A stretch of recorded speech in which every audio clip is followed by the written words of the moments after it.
All right, well, here we are. And today we're going to talk a little bit about something different. It's a rug sale. It's a really good rug sale, though. If you like rugs and carpets, watch the video. If you don't like rugs and carpets, you're only interested in Chinese porcelain and so forth, you could probably skip it. But if you like rare rugs and rare carpets, there's an auction coming up in Boston in about a week on the 1st of October. That has the part of the Michael Hertzberg collection. And if you don't know who Michael Hertzberg was, you haven't been collecting rugs for very long. He's been a rug dealer. He's an older man now. He's in his 70s or 80s, I guess. He's been in the rug trade for a very, very long time. He was a dealer and a collector upstate New York for a long time. And he's an old friend of Michael Grogan's. And when Mr. Hertzberg decided to sell some of his collection, which is absolutely wonderful. He picked Michael to do it because Michael, of course, has a long background going back decades involved with rare rugs and carpets. He's helped form some of the best collections in the country and in the world, actually, among rug collectors. He's very well known, and Hertzberg was very well known as well. And you don't see collections like this very often anymore. Occasionally, when we cover general auctions, estate auctions, and so forth, they might have 3 or 4 rugs in them that are pretty good, going back to the old days when people bought rugs and cherished them for what they were as beautiful works of art. And there are just a handful of people left in the world today that have been around since the 60s, the 70s, and so forth, have been real avid rug fans, and have back in those days, you could buy the rugs, you could find them. And they were largely unnoticed by many people for what they were, and people began collecting them as art during that time in particular. I know because I started collecting rugs back in the 70s myself, as many of you know. At any rate, this is an absolutely great collection. I'm going to go through just some of the lots. There's 150 carpets in this sale. All of them are antique. All of them are made 1900 or earlier. And there's some very, very rare ones here. I want you to pay really close attention. If you're interested in buying really great rare rugs, this is a good sale to look at. And for example, on this, the first lot in the sale is a very unusual, very early Qashqai carpet from Iran for a Persian rug. And this is it. And this is a really unusual rug for a lot of reasons. The number of them are involved here. One, there's a spectacular ivory background on this rug that really makes it stand out. Qashqai rugs typically don't have ivory backgrounds. This one does. And that makes it a rare bird right off the bat. It's got a very, very fine, narrow border. You notice the narrow border on this. The oldest Qashqais tend to have very narrow borders. This is a very old rug. 1850s rugs are old. And has a very good, crisp, clean red in it, some beautiful blues and so forth. This wonderful medallion, which went on over the years. This medallion you'll see on lots of Qashqai rugs, but this is an early example of it. And this is a big rug. This is a good-sized carpet. It's not a 3 by 5 foot scatter rug. It measures, where's the dimensions on this? It's at the top. 5 by 10 feet. It's a good-sized carpet. Now, I'm going to show you these on the Grogan sale. The auction's also listed on Live Auctioneers and Invaluable and other places, but register at Grogan's to do it. The difference in buyer's premium, the buyer's premium on Live Auctioneers and Invaluable is 30%. The buyer's premium, if you buy it directly through Michael, is 5%. Which is significant. It's significant, especially when you're looking at rugs of things in this price range. So really consider doing it. And you get to know them, and the Grogan company is a good company. Anyway, Georgina Winthrop is the president. Michael started the firm, and he's still there. He's still working there. But he's helping pass it on to a new generation, as they say. And I think Georgina is going to do a great job. So anyway, she's been there for a while. She's not a new hire. She's been there for a number of years already. But Michael's getting older, and I think he wants to take more time off. I don't blame him. But it's a great company. Anyway, the rug is estimated at $8,000 to $12,000. It's got a $4,000 bid already on it. It's going to do very well. It's a very, very rare rug. But these kinds of rugs, these aren't scatter rugs and junk rugs you're going to throw on the floor. You can use them on the floor, of course, but these are extremely artistically done rugs. Then you have this really nice Serapi carpet with this very warm rust ground to it. And on this, it has a beautiful blue outer border. But the main thing you want to pay close attention to is the crispness of the colors and the crispness of the design on some of these old rugs. They're absolutely standouts, and these rugs are not. It's not that they're worn thin and the details are stronger. It's how they were made. They were meticulously made and meticulously cropped. All right, and this is a great example. This is a wonderful rug. It's a pattern you also see often, very similar pattern you see sometimes on Bijars, with a nice big central medallion and these drop finials at the top and bottom, and then you have these floral borders running around the outside and so forth. This is a wonderful carpet. It's a beautiful, beautiful carpet. And it looks like it's in great shape. That's the other thing I noticed about the sale. They're in good shape. Now, this rug measures 9 by 13 feet. It's estimated at $10,000 to $15,000, which is very reasonable for this kind of rug. That's a very, very reasonable estimate. It's not. It's basically a 10. It's almost a 10 by 14. It's a big rug. But if you have a space for it, wow, what a rug. And then there's this, a Bakshaish carpet. Again, another wonderfully done central medallion rug. This is a smaller one. This is 4 by 6 feet. So if you need a great 4 by 6 carpet or you want a textile to hang on the wall, this is it. And the Bakshaish carpets were known for striking colors. You notice here it has a beautiful camel background. Again, not unlike what you see on some Bijars as well, but this is a Persian Bakshaish. And they are a highly desirable category of rug. They're very, very well made. You notice that there's very nice variations in the color. You'll see a light blue and then a dark blue area. That's called abrash, and that's a good thing. That is not a defect or a flaw. That is an effect that the weavers cherished. It shows the colors, because what happens is they would have a wool that they were dyeing. They'd have one color blue, a light blue, and then they'd get another batch of blue once that blue was gone, and it might be a slightly different shade because all the dyes back then were handmade, hand dipped in vats, basically, where they applied a mordant, which would make the pigment stick to the wool. So often you would have lots of color variations in the background colors in particular. And you'll notice here there's a very, very light blue, and then a dark blue, and then there's a medium blue, and another blue under it. That's a very desirable effect. That is not a negative thing. Somebody once said to me, they said, well, how come the colors shift? They're supposed to shift.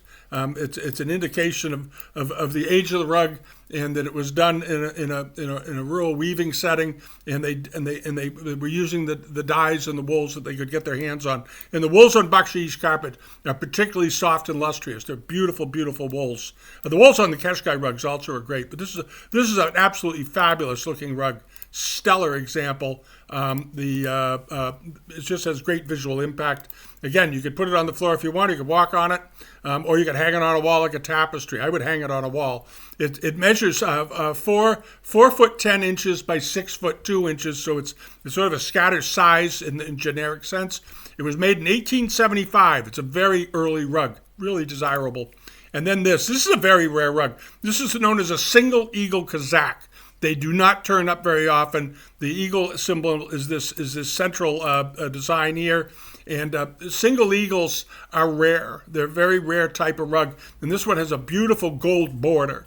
And you see gold borders on Caucasian rugs. They're not that rare, but this is a particularly nice one.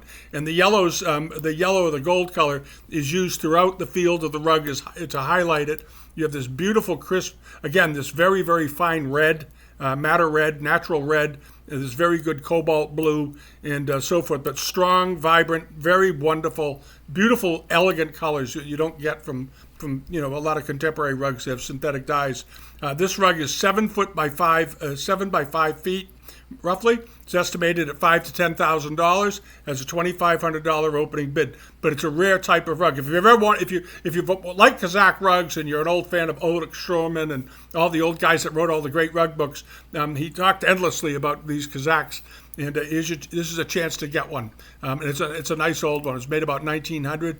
And there are a number of some good Turkoman pieces in the sale. We'll get to one of them. This one is very nice. It's a Yomut gallery or main carpet. Made during the last quarter of the 19th century, roughly. Measures 9 feet 4 inches by 5 feet 7 inches. So again, it's a big rug. It's got very, very nice colors, though. Again, nice, clear, crisp colors. Ivory border. It's got these sort of floating gulls at both ends. and then it's got these big big palmettes in the center, and then more of them at the end. The rug looks like it's in very, very nice condition. It's estimated at $3,000 to $5,000. Has a $1,500 opening bid, but it's a big rug. It's a good sized carpet. It'll make a room.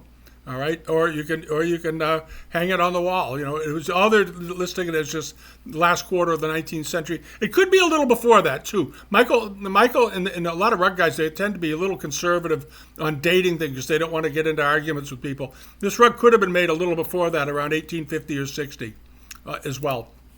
All right, and then the Bijars. This is one of the Bijars that I had mentioned before. This is a big rug though. It's 8 by 17 feet. It's a very long carpet, and it's got a $8,000 to $12,000 estimate, $5,000 opening bid. But this is a really splendid example. Pull it in here, and again, you have these extremely crisp colors, extremely crisp outlines, beautifully done. These effects, if you've looked at modern rugs, a lot of the times the designs are not so clear and crisp. They tend to be a little blurry, a little mottled looking, and it's because they didn't weave them the tightness that they did and the fineness that they did some of these older rugs. And when they cut them down, they sheared them. When they cut the wool, when they were done, they got them down to a nice even level to maximize the definition of the pattern. They really wanted you to see the pattern. And here you have it. It's got this wonderful it's known as a dog tooth border running up the sides. And then what's very interesting is that the inner border is indented to accommodate the slight outward poke on the edge of the central medallion that's in blue. But it has almost a ruby red ground, and again you get this very nice airbrush effect, and then you have these pendants going off the end, and then these armed devices appearing at both ends of the rug. I think it's at both ends. Usually they are. Yeah, both ends. It's a very, very fine carpet. Slot number 31. And I'm not going to go through the whole sale. This is some of the rugs, but there's a lot of rugs. And there's some smaller ones. And then over to this. This is a rare bird. This is what's known as a Cloudband Beshir rug, woven by typically the Ersari tribes in Central Asia, the Turkoman region, as it's generically known. And what's unusual about this is a cloudband pattern rug. And usually cloudband rugs have this pattern here in the center, covering the whole interior of the rug. In this one, it's compartmentalized, which is very unusual. It's a very rare thing. And then it has these big floral palmettes floating around the outside of it. Not too dissimilar what you see on the outer borders of more Persian rugs like Heriz's and so forth. You have a very similar device appears. And here they have it here, but then flanked by serrated leaf borders. And this very lovely warm yellow, almost like a warm mustard color within a blue border, and it's still got its killam ends on it, which is very unusual. Usually these killam ends are long gone; they wear off because they're flat weaves and they give way to traffic. This rug is a very, very rare rug. I can't say it enough. It dates to about 1875. It could be earlier. I've seen rugs like this before that have been dated to the 1840s, 1850s. This one they're saying 1875, probably just, again, out of being conservative. It measures 8'5" by 5 feet in length. So it's a good sized carpet. The estimate is just $3,000 to $5,000, which I think is low for this. These Cloudband Beshirs, if you look around, you can find them here and there. The ones with the all-over patterns typically sell for $6,000 to $9,000. This one with the compartmented pattern, the compartmented cloud bands, and the big inner decorations, those large palmettes running down the side, I think make this a rather outstanding example. We'll see how it does. The opening bid's only $1,500. It's a great carpet. And this is a very nice Tekke main carpet. Again, they're dating it generically as 1875. I will say it looks older. And the gull on it, if you're a rug guy or a rug gal, the big gulls on here and the colors look very much like the color palette and the feeling of Arabachi rugs in many ways. And it has this, or the Salor rugs, and it has Salor gulls in it. Not Salor gulls, but they're gulls. There's little smaller devices more typically associated with Salor rugs. And this one is a Tekke carpet. And it has, again, beautiful color The color on this rug is really, really great, and the gulls are very tightly drawn. And you'll notice the rug is slightly misshapen. And that's usually because these things were woven on portable looms, and they took a long time to weave. And sometimes, not always, and I'm not saying it was the case here, but very often the rug would be started. These were nomads. These were people that were moving sheep herds around, and they'd start the rug in one place on these giant wooden portable looms, and it was usually a mother and daughter that would weave them, or the women would weave them. Men didn't weave. The men prepared the wool, sheared the wool, dyed the wool, gave it to their wives, and then they created rugs out of them. And they would use these rugs to decorate their yurts. They often used them as trade goods when they go into towns and villages to get things that they needed. But all of the Central Asian weavers had different patterns and different styles based on what tribe they were in, whether it was the Ersari tribe or the Yomut tribe or the Sichure tribe or the Sichure tribe or the Arabachi tribe or whatever tribe it was. They all had their own unique ways of creating designs on carpets. And this one is a Tekke rug, but I think, to me, it looks like it has a fairly strong Sichure influence on the way it's done, so it makes it rather interesting. But it's slightly misshapen because they would start to weave the rug in one place, and then, winter grazing is over. They're moving to the summer fields where the summer grazing is up higher in altitude. They take the looms down, and they have to release the tension from the ropes that are supporting this thing on a loom in front of them. And then they have to re-stretch it when they get out there and get it as straight as they can. And sometimes, and this appears to be the case, this one may have been moved in mid-process. It may have gone from summer to winter or winter to summer grazing, and they took it down off the loom, packed it up, and then didn't get it quite straight again, or it contracted a little bit and they had trouble re-stretching it, so they just left it as it is, because this is an early rug. Again, they're dating it as 1875. I'd be more inclined to call it a little bit older. That's just my opinion of it. The estimate is very low on this, $2,000 to $4,000, $1,000 opening bid. I think it's going to blow that out. I think it's going to go beyond that. We'll see. You never know. Recently, as you know, I bought a very nice Tekke rug for my living room, and it wasn't terribly expensive. So, but it was being sold by Skinners, and they often miss the ball on carpets. If you're going to sell rugs, don't take them to Skinners. Take them to Michael Grogan if you're in Boston. All right. The big auction houses don't seem interested in rug sales anymore. It's too bad. Years ago, they used to handle them, and because Michael Grogan came from New York, he had worked at Sotheby's 4 decades ago, when the rugs were really, really popular. Great rugs and textiles were appreciated, and they don't seem to be anymore for some weird reason. I don't know why. It's one of the great art forms in human culture, are textiles, and especially the history of Persian and Oriental and Central Asian and Chinese carpets and rugs are also wonderful. Anyway, we go on. This is in the sale. There are 3 or 4 or 5 Sichure Kuba runners. This is sort of a dazzler. This one is, again, a nice ivory ground, beautifully woven. Great color, vibrant color, nicely done. It's still got they would sometimes put these sort of braided, I think they call them Berber ends on these. They would knot them, little tiny knots on the fringes at the end to tidy the rug up at the end. But this one looks to be, again, very, very fine condition, has got strong colors, crisp design is what you want to see on these. All the way down to the, I don't see any, I'm looking for damage. I don't see any. And the ends are still there, which is rather unusual. This rug is dated to about 1875, which is old for a Sichure rug, because these were running rugs, and they got traffic on them most of the time. Sometimes they would wear right through. This one is in good shape. It measures 9'3" by 3 feet in width. It's a good size. It's a very desirable size, and again, good for hanging on a wall or putting on a corridor, near your bedroom, something soft you want to walk on in the morning. Nothing better than that.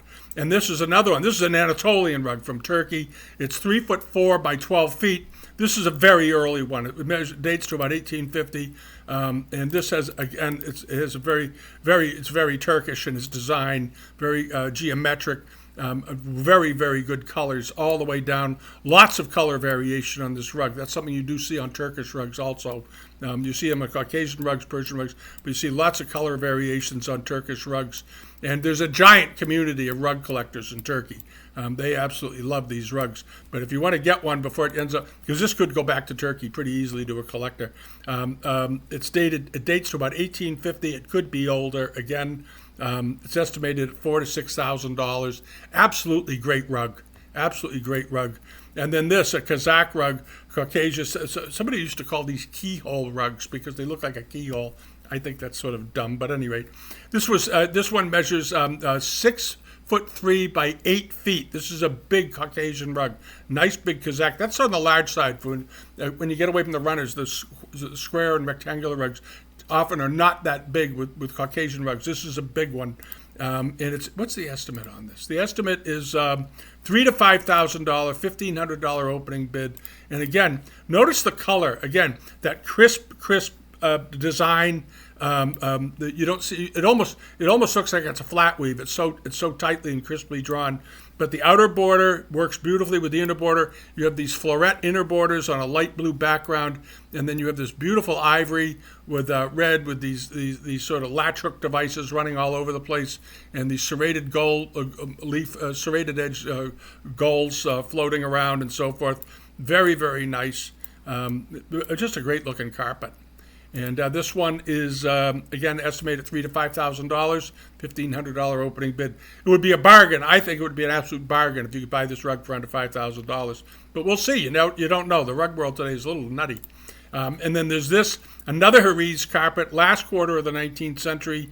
This one is also 9 by 13 with an $8,000 to $12,000 estimate. It's already got a bid on it. This is a highly desirable type of rug. Big, gutsy design, big elements, big borders, and this is a really desirable one. And you'll notice it has this sort of soft pinkish, or not pinkish, it's a sort of I don't know what you call it. Is it chartreuse? I don't know. It's that soft red. And then this very nice gold outer background. And then you have this beautiful warm rust inner border with these large floral devices with serrated leaves basically connecting between the vines going up the side of the rug. These are very, very nice. And they love these old rugs. They love the Persians and the Central Asians. They love these because the rugs in this type were supposed to be like gardens. They were someplace for them to look at to some beauty, the flowers and shrubs and so forth. So you'll find a lot of them are very, very floral. Even if they're geometric, they have floral devices all over them because they were supposed to be like a garden because the climate in some of that part of the world is fairly inhospitable. And they like to have sort of a paradise view, as it were. All right. But this is a good one, and it's $8,000 to $12,000, which I think is very, very reasonable, and so forth. And if you go back through the sale, there are so many rugs. I'm not going to go through all of them. I'd be here for a month. But here's a Sichure medallion rug that's in the sale on the right. There's another nice Caucasian rug here. There's a few Central Asian Turkoman saddlebags. There's a nice Tekke mafresh over there. No, it's actually a torba. It's not a mafresh. It's too big to be a torba. To be a mafresh. I think it's about 3 feet long. It's a nice one, and so forth. And there's some Berhir mafreshes here. There's this very nice Suzani panel from Central Asia and so forth. And this is just on one page. And you can go back, go through it. Go to the Grogan website. The sale is on the 1st. It's an awfully nice looking sale. Here are some of the rugs. They're just sort of endless. And it's an opportunity because you don't see these kinds of rugs turning up in mass in one sale like this very much anymore. Occasionally they have the sales like this over in England or someplace, but not often. You might have some collector bag face sales that take place in overseas or in Austria or something like that. But the quality and caliber of these rugs just stands out. So I can't say enough about it. And I know Michael and I trust him. So if he's handling it, it's a good sale. It's good stuff. So there we are. All right. So get in touch with them, get registered, get over there. And if you've been looking for a really great rug, you'll kick yourself later if you don't pursue this. The sale is October 1st. So it starts at 11 o'clock. And I spoke to them this morning. Apparently, if you're in the Boston area, they're having an open house this weekend, so you can go in physically and look at the rugs. I always recommend that because you often will find a rug or a carpet or see something that you went in to look at one rug, and then another one really caught your eye because it looked a little different in person, and suddenly you're chasing that one. I know somebody in my own family that went to a rug auction once, and I had given them a list of rugs that they should consider. this one and that one and so forth. And it was my brother-in-law. He got a little carried away. He bought all of them. He bought all the rugs. He loved every one of them, and they were very glad they got them later. They were very glad they got them, but I thought they were buying one rug, and they ended up, I think, buying 9. And he asked me to point out a bunch of rugs for him that looked good. And he just, once he saw them in person, he liked them so much he just bought all of them. He went a little wild. At any rate, it was a very funny day. So this is a sale. Check it out, Grogan and Company, October 1st. All right.